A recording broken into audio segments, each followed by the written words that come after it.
සුබ දවසක් කියලා ප්‍රාර්ථනා කරන ඔයාලා හැමෝටම මම අලුත් වැඩසටහනකින් ඔයාලට බ්ලෙන්ඩර් එකක් අලුත් වැඩියා කරන්නේ කොහොමද කියලා තවත් වැඩසටහනක් කරගෙන ආවා. මම මේ බ්ලෙන්ඩර් අලුත් වැඩියාව ගැන මීට කලිනුත් වැඩසටහන් කරලා තියෙනවා. ඔයාලා ඒවා බලන්න. ඒ වගේම මේ මාව subscribe කරලා නැත්නම් subscribe කරලා තියාගන්න. ඒ වගේම bell icon එක click කරලා තියාගන්න. මම අලුත් වැඩසටහන් ඔයාලට ඉදිරිපත් කරන ඔයාලා ඒවා නරඹන්න. අපි එහෙනම් බලමු මේ බ්ලෙන්ඩර් එකට මොකද්ද වෙලා තියෙන්නේ කියලා. මට මේක ආපු කම්ප්ලේන් එක තමයි මේක වැඩ කරන්නේ නැහැ කියලා.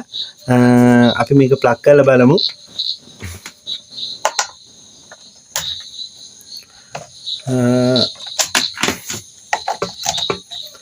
මේක ඉන්ඩිකේටර් ලයිට් එක නම් හොඳට පත්තු වෙනවා. ස්විච් එක දැම්මම වැඩ කරන්නේ නැහැ. අපි බලමු. මම ඔයාලට කලින් වැඩසටහන කියලා දීලා තියෙනවා මේක යට ඕල් අවුට් ස්විච් එකක් තියෙනවා. ඒකේ බුවම වැඩ කරන්න ඕන. ඒ කියන්නේ ඒක ඔෆ් වෙන්න පුළුවන්. ඒක ඔෆ් වුණාම වැඩ කරනවා සාමාන්‍යයෙන්. ආයි මේ බුවම බලමු මේකට මොකද්ද වෙලා තියෙන්නේ කියලා. ඒත් නෑ. ඊළඟට මම ඔයාලට කියලා දීලා තියෙනවා මේක බ්‍රෂ් ගිහිල්ලාද කියලා දැනගන්න පුළුවන් ක්‍රමයක් තියෙනවා ගලවන්න නැතුව. සාමාන්‍යයෙන් මේක ස්පීඩ් එකට දාලා මේක උඩින් පොඩි අතින් ටච් එකක් දුන්නාම මේක වැඩ කරන්න ගන්නවා. ඒක කරන්න ඕන පරිස්සමෙන්. මොකද මේක එක සැරේ වැඩ කරන්න ගත්තොත් ඔයාලා ඇඟිලි තුවාල වෙන්න පුළුවන්. ඒක පුරුදු නැති කෙනෙක් නම් මොකක් හරි එකකින් කියන්නේ ස්ක්‍රූ පිනියකින් වගේ මේක කරගවන්න. නැත්නම් එහෙම කරන්න යන්න එපා. මම කරලා බලන්නම්. පේනව නේද ඔයාලට? ඒක මම අතින් පොඩි ටච් එකක් දුන්නාම වැඩ කරන්න ගත්තා. නිකන් වැඩ කරේ නෑ.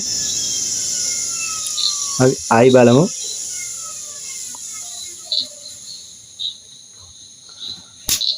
ආයි එකට දැම්මට වැඩ කරන්නේ නැහැ. මෙතනින් අතින් සපෝට් එකක් දුන්නා වැඩ කරන්න ගන්නවා. මේක ගලවලම තමයි රිපෙයාර් කරන්න ඕන. මගේ සීරියස් කරපු බල්බ් එකක් තියෙනවා. ඒකිනුත් අපි බලමු මේක වැඩ කරන විදිය.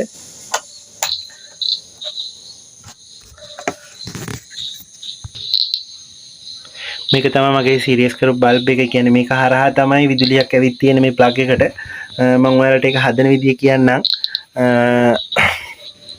මෙන්න මෙහෙමයි වෙන්නේ. ස්විච් එක ඔන් කරා මේ බල්බ් එක වලට පැහැදිලිද දන්නේ මේක මේ නිවිනේ පත්තු වෙන්නේ. ඒ කියන්නේ මේකට ආමිචර් එකට නිසි ආකාර විදුලියක් ලැබෙන්නේ නැහැ. ඒක කැඩි ලැබෙන නිසා තමයි මෙහෙම වෙන්නේ. ඔයාලට මේකේ හඬක් තේරෙනවා. අපි බලමු මේකට මොකද්ද වෙලා තියෙන්නේ කියලා. මේක කොහොමද අලුත් ඇඩියා කරන්නේ කියලා.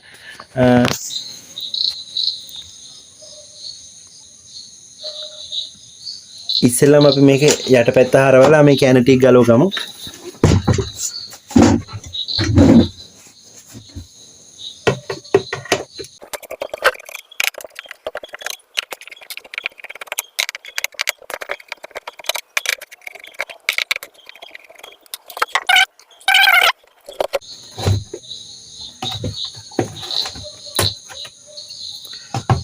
මතකතුව මේ ඕලොට් ස්විච් එකේ වයර් එක කැඩෙන්න පුළුවන්. ඒක නිසා ඒක පරිස්සමට තියාගන්න.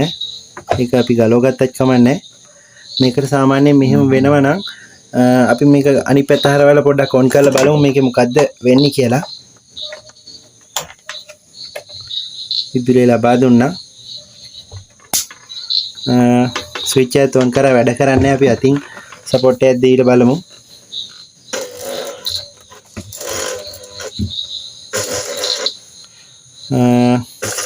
ඔයාලට පේනවද මේකේ බ්‍රෂ් දෙක අතරින් පොඩි ස්පාක් එකක් එනවා. පේන විදිහට නම් මේකේ බ්‍රෂ් දෙක සවුත් වෙලා තමයි. අපි මේකට අලුත් බ්‍රෂ් දෙකක් මාරු කරලා බලමු.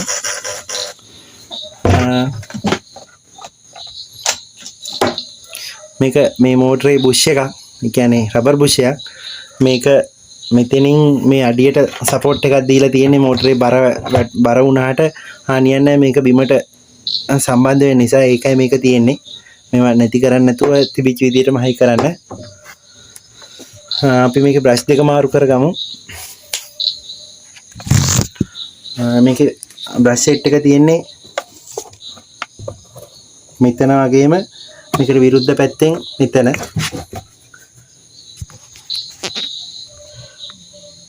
මෙතනයි බ්‍රෂ් සෙට් එක තියෙන්නේ. අපි ඒක ගලව ගමු.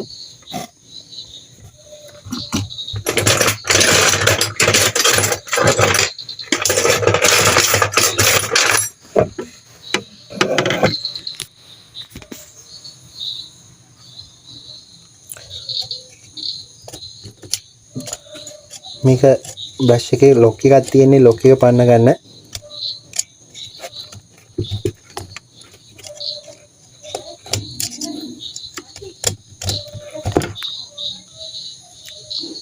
මේක පිටිපස්සෙත් ලොක් එකක් තියෙනවා. ඒක උස්සගෙන තමයි බ්‍රෂ් එක එළියට අදින්න වෙන්නේ.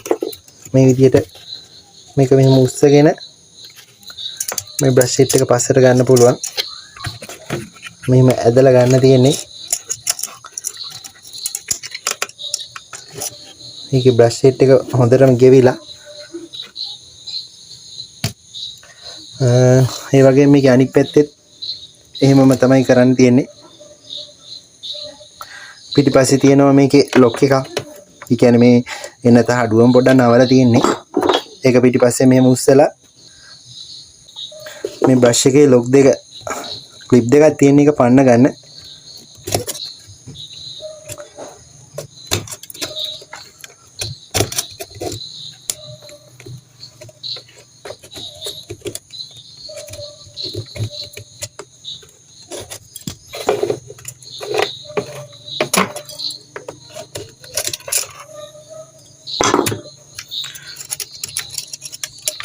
මේ විදිහට ඒකේ තියෙන බ්‍රෂ් එකත් ගොඩක් ගෙවිලා.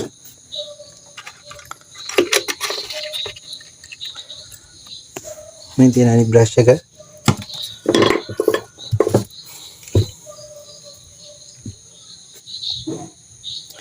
මේ දෙක තමයි අර මේ ලොක් දෙකට තමයි මේ බ්‍රෂ් එකේ පොඩි කට්ටයක් තියෙනවා. මෙන්න මෙතන ඒ කට්ටේ වැටෙන්නේ. මේක දෙපැත්තෙම තියෙනවා. ඒකට දාලා ලොක් කරන්න තමයි තියෙන්නේ. අපි අලුත් බ්‍රෂ් දෙකක් මාරු කරමු. මං ගාව දැනට තියෙන්නේ මේ වර්ගයේ බ්‍රෂ් එක. අපි මේක දාමු. බ්‍රෂ් එක දාද්දිත් පොඩි හැඩයක් තියෙනවා. මේකේ පැතලි පැත්තයි දිගට හැඩයක් තියෙන්නේ. ඒක සාමාන්‍යයෙන් දාන්න ඕන මෙන්න මේ හැඩයට. ඒ කියන්නේ මේ පැතලි පැත්ත මෙහෙම.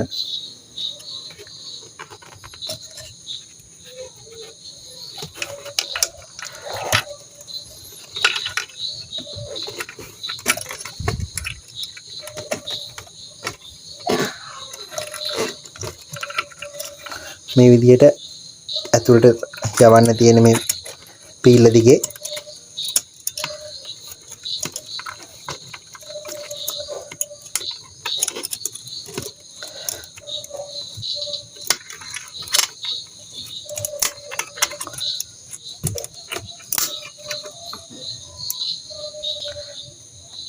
මේ විදිහට යවලා මෙතන මේ ලොක් එක දාගන්න. මේ විදිහට මේ ක්ලිප් කරගන්න තියෙන්නේ. ඊළඟට මේ ඒ දාගත්ත විදිහට මේ පැත්තෙත් මේ බ්‍රෂ් එක දාගන්න ඕනේ.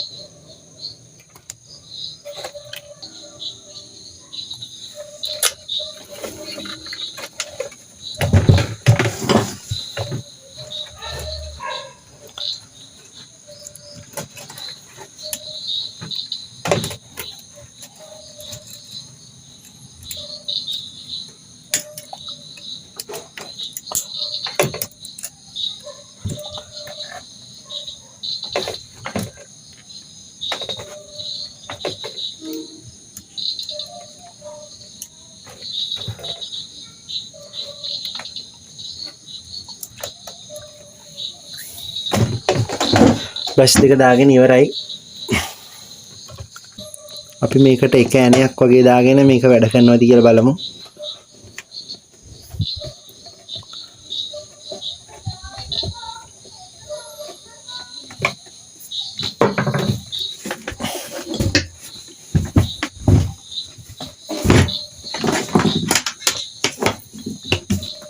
මම ඉන්ඩිකේටර් බල්බ් එකටම තමයි ගහන්නේ.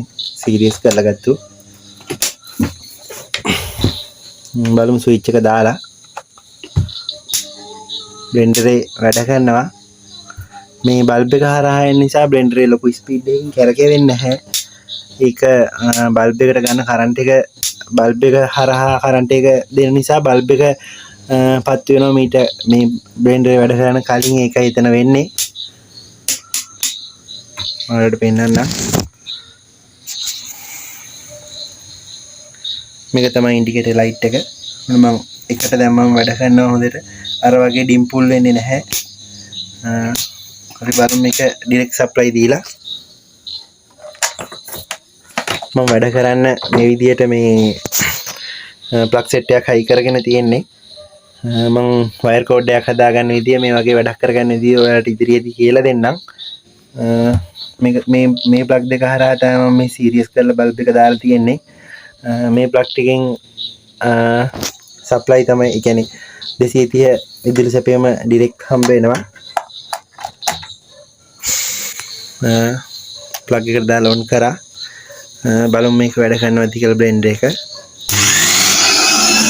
හොඳට වැඩ කරනවා. ස්පීඩ් එකට දාලා බලමු. එක ස්පීඩ් තුන. බ්ලෙන්ඩර් එක කිසි ප්‍රශ්නයක් නැතුව වැඩ කරනවා. මේ බ්ලෙන්ඩරේ තිබුණ දෝෂය තමයි බ්‍රෂ් සෙට් එක ගියපු එක.